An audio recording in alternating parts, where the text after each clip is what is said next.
Grim morning and welcome to the Grim. I'm your host, Kristin. On today's episode, we'll be opening the gate and entering Fairview Lawn Cemetery, located in Nova Scotia, Canada. The aroma of coffee mingles in the air. The gates stand open. Step carefully. It's time to descend into the hauntings of history. If there's one tragedy from the 20th century that never truly lets go, it's the sinking of the Titanic. Long after the ship slipped beneath the Atlantic, people were still talking about it, quietly, solemnly, trying to make sense of the horror. Even my own grandmother remembered, years later, the Titanic still coming up in conversation. The ship may have vanished, but the story never did. We all know the legend of the unsinkable ship. What fewer people know is where many of these lost souls were laid to rest, and why so many of them lie here, beneath the grass at Fairview Lawn Cemetery. Fairview Lawn wasn't created because of the Titanic. This land already carried a long history stretching back to the earliest days of Halifax. In the 1750s, a small blockhouse stood here, built to protect settlers during a time of fear and uncertainty with the local natives. Blockhouses were simple fortified structures, places meant for watching and waiting, designed so those within could defend themselves from an attack. When it was no longer needed, the land slowly changed, eventually becoming farmland, quiet and open beneath the Nova Scotia sky. By 1893, Halifax was growing, and space for the dead was running out. The land was purchased and established at Fairview Lawn Cemetery, a non denominational burial ground open to people of all faiths and backgrounds. In 1944, the city took over its care and remains under Halifax's stewardship today. Now, many who come here arrive for one reason: the 121 Titanic victims' tombstones within these grounds. Tour buses roll in, guides speak softly, and visitors move carefully between the rows, especially during the warmer months. It's a very busy place, but never a loud one. The weight of what happened here has a way of quieting people. The story of the Titanic's final voyage is very familiar, but the trouble began long before she ever set sail. From the very start, there were warning signs, small ones easily ignored. Even the White Star Line, the company behind the Titanic, had a history marked by accidents and loss at sea. You would hope that experience would lead to caution. Instead, safety standards at the time were minimal, and confidence often outweighed preparation. I won't linger too long on the White Star Line's past, but it's hard not to see how history seemed to circle back on itself for them. Even during her construction, the Titanic had disasters. Hundreds of workers were injured building her, some severely. 9 men lost their lives before the ship ever reached the ocean. One worker was killed just before launch, struck by falling timber. In May of 1911, the Titanic finally slid into the River Lagan, a moment celebrated with pride and optimism. She was then towed away to be fitted with engines, interiors, and all the details that would soon earn her a reputation as the most luxurious ship afloat. Before, though, even setting sail, a fire broke out in one of the coal bins 10 days before the ship left the harbor. The fire continued to burn for several days into the journey, finally becoming extinguished on April 13th, ironically. Titanic's maiden voyage began on April 10th, 1912, and almost ended before it truly began. As she left Southampton, her massive size caused water displacement in the harbor, surging water levels and straining the mooring lines of two nearby ships. One vessel broke free, swinging loose and drifting dangerously close. The collision was avoided by mere feet. The dangerous delay was nothing more than a moment. For most on board, it became little more than an antidote. And for the passengers, especially those in first class, the voyage felt magical.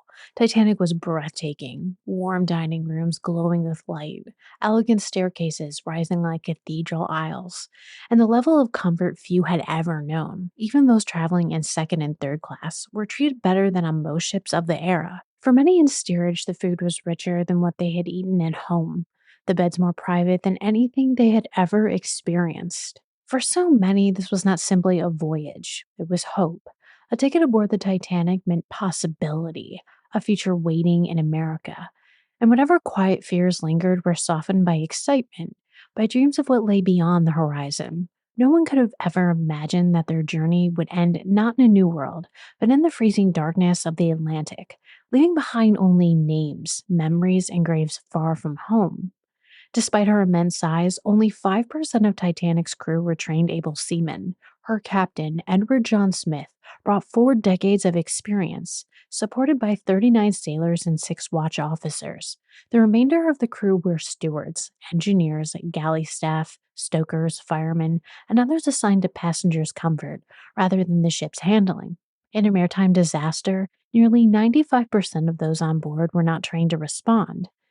Days into her fatal journey, Captain Smith and his crew received 6 warnings from other vessels reporting the presence of drifting ice.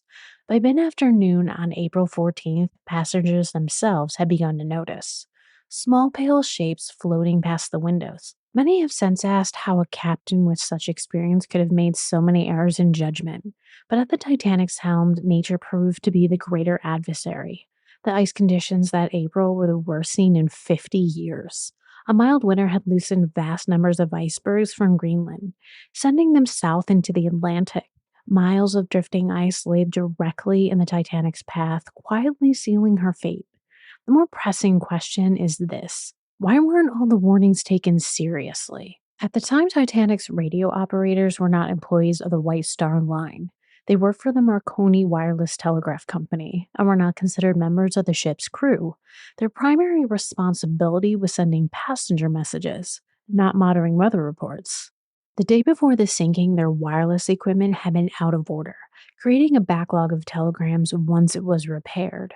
When urgent ice warnings came through, many were dismissed or overlooked entirely as unimportant. Several ships, including the RMS Caronia, the RMS Baltic, and the SS Marica, sent direct warnings of ice ahead.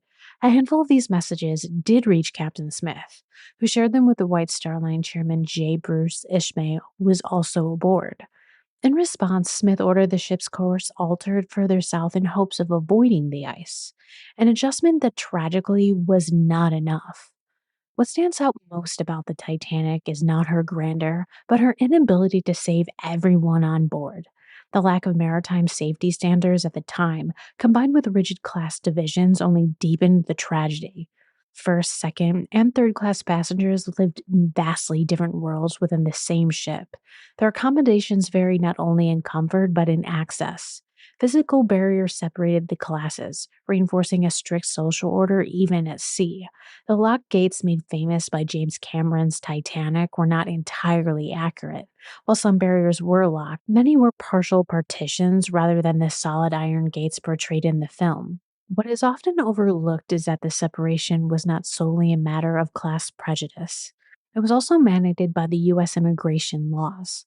Second and third class passengers were required to undergo inspections at Ellis Island upon arrival, while first class passengers, though still processed, were granted a far more convenient and expedited experience. In this sense, the system mirrored a hierarchy still familiar today, much like modern air travel, where priority passengers and those with expedited clearance move through separate, faster lines. On the night the Titanic sank, these divisions didn't vanish. In moments that demanded unity and speed, separation slowed evacuation, confused passengers, and ultimately cost lives, turning social order into fatal obstacle. Of the 2,224 passengers and crew on board, only 710 were saved. Nearly 1,514 lives were lost in the freezing Atlantic. The Titanic's decks were designed to accommodate 48 wooden lifeboats. She only carried 16 standard lifeboats and 4 collapsible ones. Together, they could hold just 1,178 people, far fewer than those aboard in a full evacuation. Even more chilling is the realization the Titanic was not sailing at full capacity. Her maximum capacity was 3,339, but coal strikes in the off-season have reduced passenger numbers. In hindsight, this absence can be seen as a grim blessing. Had the ship been full, the loss of life would have been far greater. Yet by the standards of her time, Titanic was not in violation. The British Board of Trade regulations required vessels over 10,000 tons to carry only 16 lifeboats, with a total capacity of 990 occupants. By those measures, Titanic was compliant with the law. What history now reveals as catastrophic negligence this was, in 1912 it was considered acceptable practice. And so the tragedy of the Titanic is not only one of ice and steel, but of rules that failed to imagine the scale of disaster. and that of a world that believed such a ship could never truly sink. Returning to Fairview as you stand before the graves of the 121 victims from that bitter April morning, another realization settles in. How many are missing? The numbers, while imperfect and shaped by uncertainty, still point to the loss of more than 1,000 souls. Fairview Lawn holds the largest collection of Titanic grave markers in the world, but it's only a fraction of the dead. So, what became of the others? The answer begins with a problem that has haunted the Titanic since the night she sank. No one ever knew the exact number of people on board.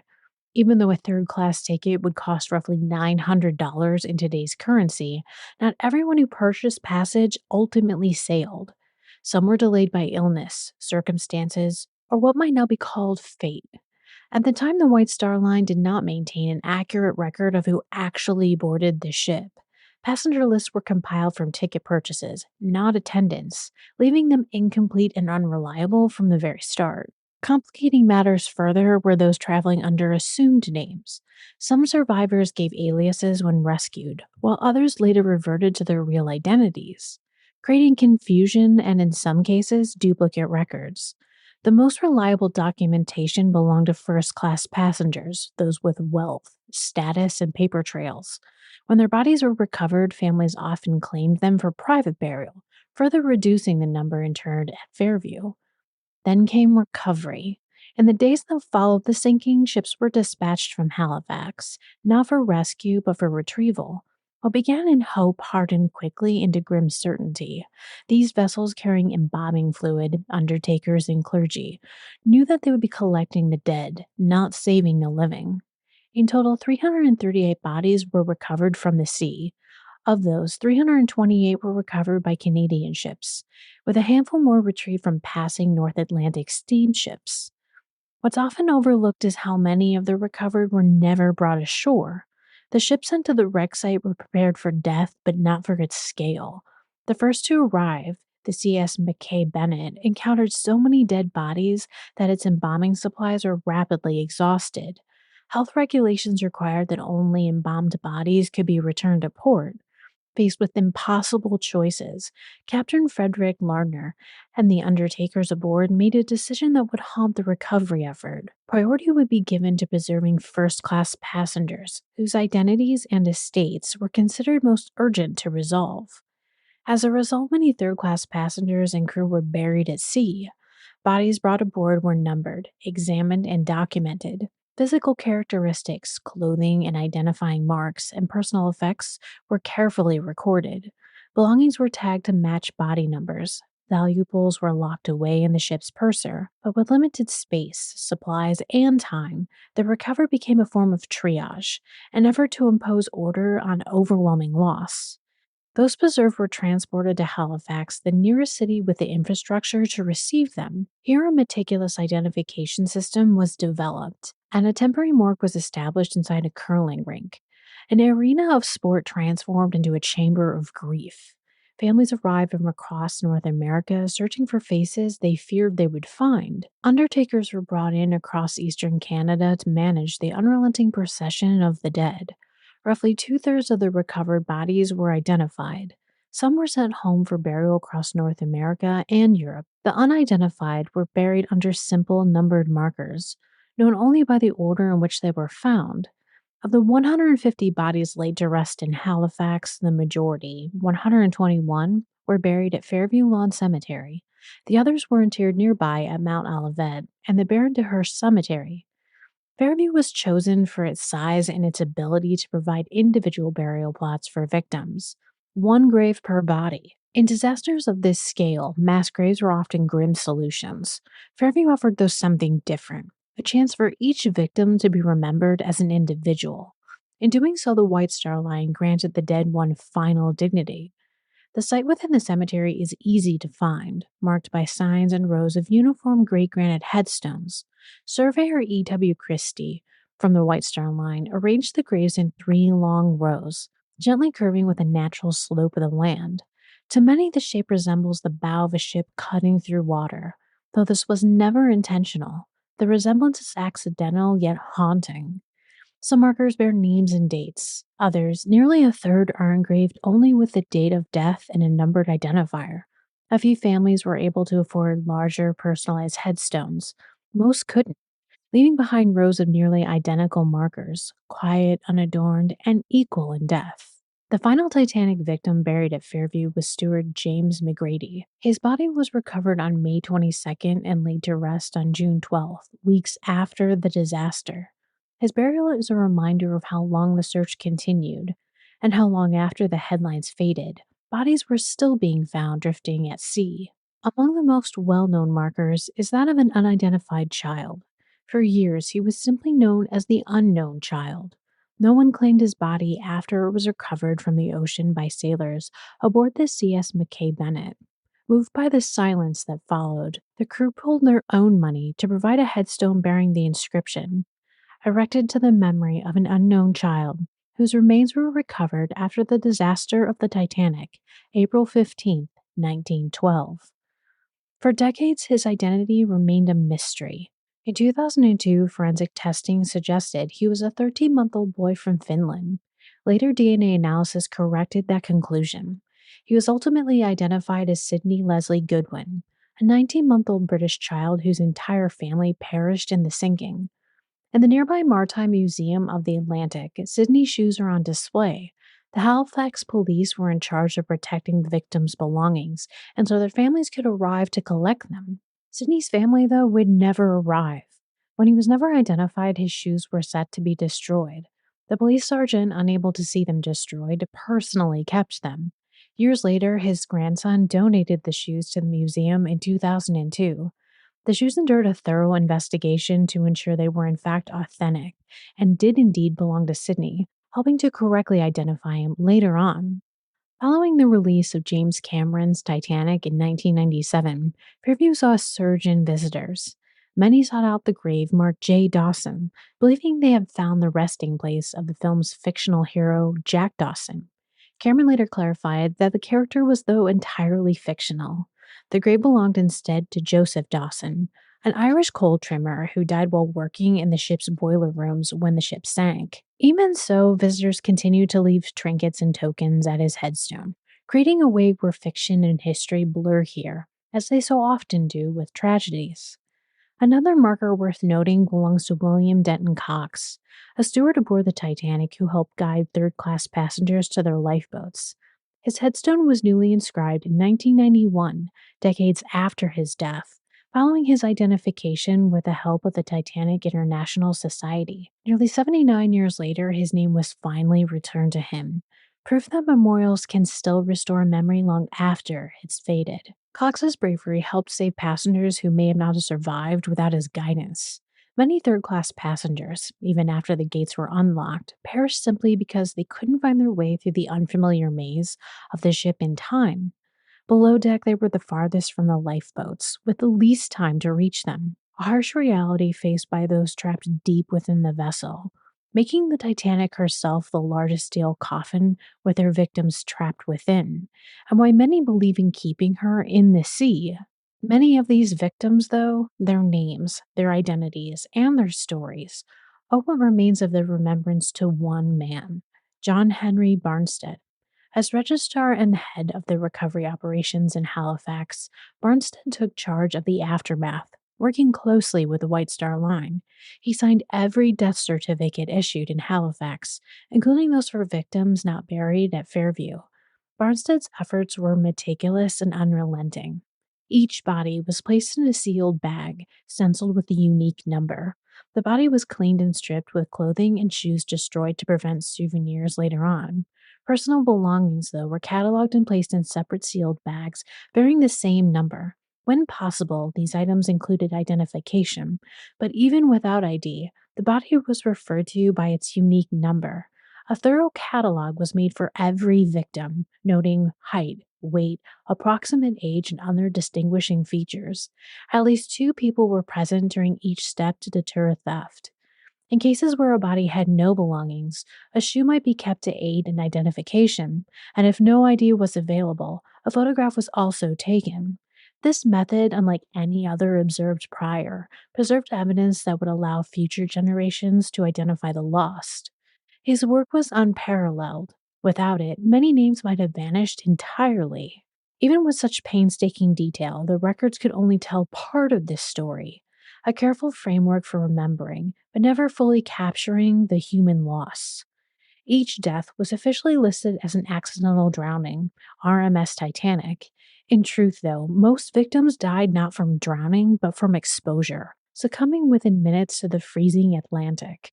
Even in death, the full reality of what they endured was softened by language. Finding that one man signed each death certificate for these victims is at once moving, horrifying, and strangely intriguing, speaking both to the enormity of his work and the mental fortitude required to face it day after day.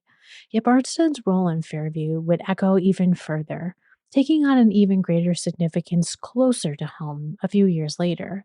His son, Arthur Stanley Barnstead, would apply his father's meticulous methods in the aftermath of the Halifax Explosion, helping to identify victims and organize the chaos that swept the city.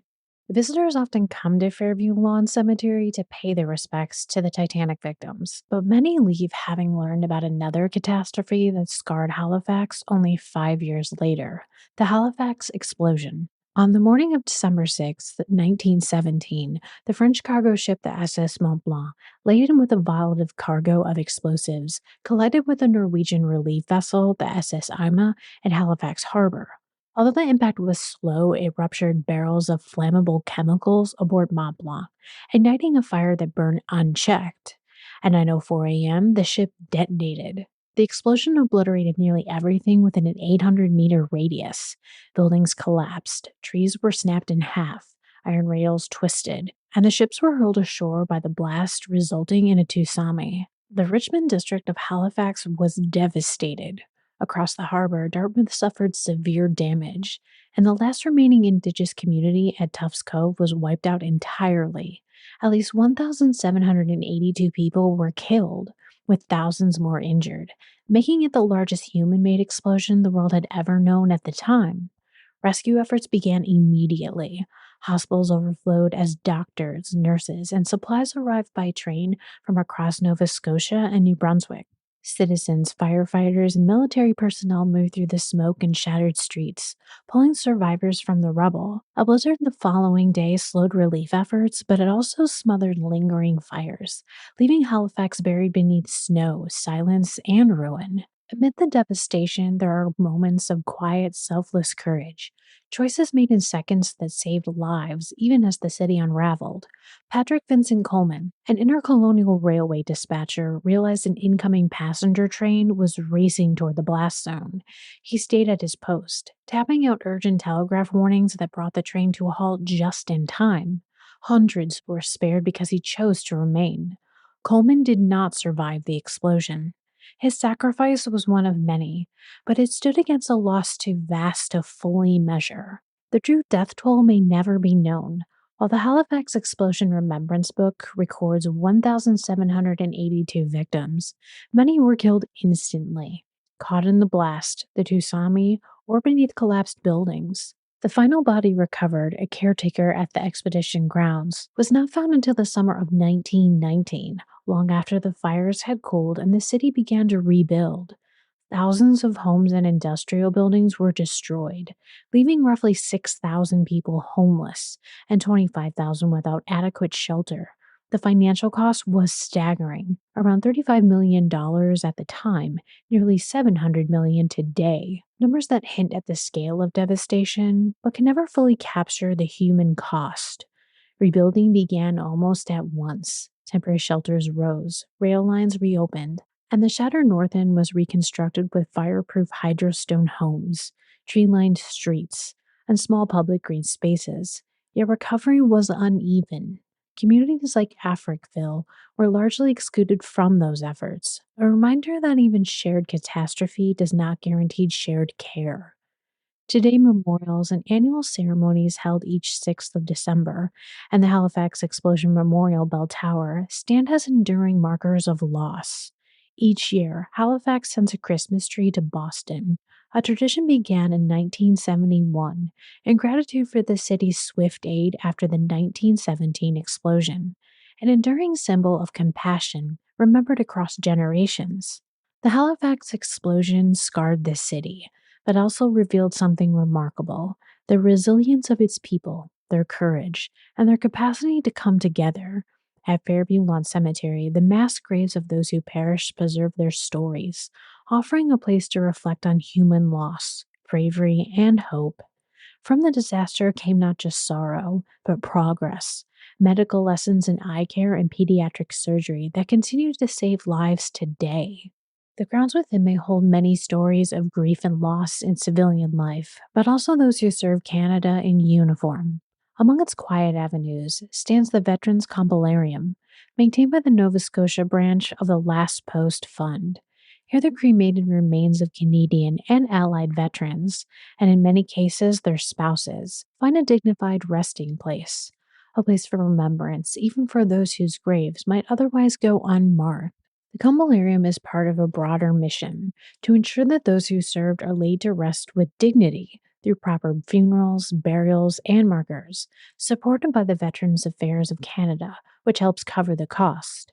Eligibility extends to members of the Canadian Forces, the Merchant Navy, and Allied veterans of the Second World War or Korean War, and then also members of the RCMP or other police services who served in peacekeeping or special operations. For veterans whose resting places were never marked, the Last Post Fund can provide a niche within the Combolarium or a military style grave marker, offering not just identification, but recognition, a permanent place where a name is known and a life is remembered. It's a quiet, solemn corner of the cemetery, yet one that speaks volumes of service, of sacrifice, and of the care taken to ensure no one is left behind or forgotten. The grounds are not well known for documented name attached hauntings, yet visitors sometimes report brief, unsettling moments, sensations rather than stories, sudden cold spots, the feeling of being watched, whispers that seem to fade the moment one turns to listen. These experiences are most often mentioned near the grave of the unknown child, where people linger longer, and the grief feels especially concentrated. Surrounded by lives cut short without warning, it becomes difficult not to wonder whether something still walks these paths, carried forward by memory, sorrow, and unfinished goodbyes. Far from land, the sea holds its own quiet rumors. At the Titanic wreck site, crews and researchers have shared accounts that remain unexplained. Ships passing overhead have reported pale orb like lights appearing in the darkness below. Submersives have detected radio interference, including signals resembling distress calls, despite no known sources. Some divers claim to see shadowy forms moving along the hull, figures that vanish when approached. None of these accounts are verified in any formal sense. Still, they persist on land and at sea, not as proof of ghosts, but as echoes, reminders that certain tragedies leave impressions that refuse to fade, lingering long after the wreckage settles and the names are carved into stone. I had always known the story of the Titanic and seen the exhibition when it came to town, and then, of course, learned about it in school. But over time, the details always feel like they blur, leaving only a faint outline of the tragedy. Walking into Fairview Lawn Cemetery changes that. Suddenly, the tragedy feels immediate. Deaths at sea, which seem distant or abstract, become tangible here. Sorrow, grief, and loss are written into every row of granite markers. The Titanic is no longer just a story in a book or a movie. Here it's in the silence, in the names, in the spaces between the stones. Here a haunting of history lingers, something we encounter again and again when we enter. I also wanted to give a quick shout out to CJ and McLaren 911 from the Grimm's YouTube channel, both of whom encouraged a visit to Halifax and to Fairview Lawn Cemetery specifically. Fairview has been on the Grimm's list of gates since season 1, and this was the moment the gate was finally opened. When I saw your comments, the episode was already in the works, but with its release so close, I wanted to keep it a surprise. I hope you enjoyed the Grimm's take on this unforgettable gate. For now, the stories of Fairview slip back into stone, and the dead return to their uneasy rest. Yet they're never silent for long. Thank you for walking with us through the veil into Fairview Lawn Cemetery, descending once more into the hauntings of history. The gate is sealed, the veil drawn, yet death keeps no calendar, and so we shall return, as we always do, on the Grim.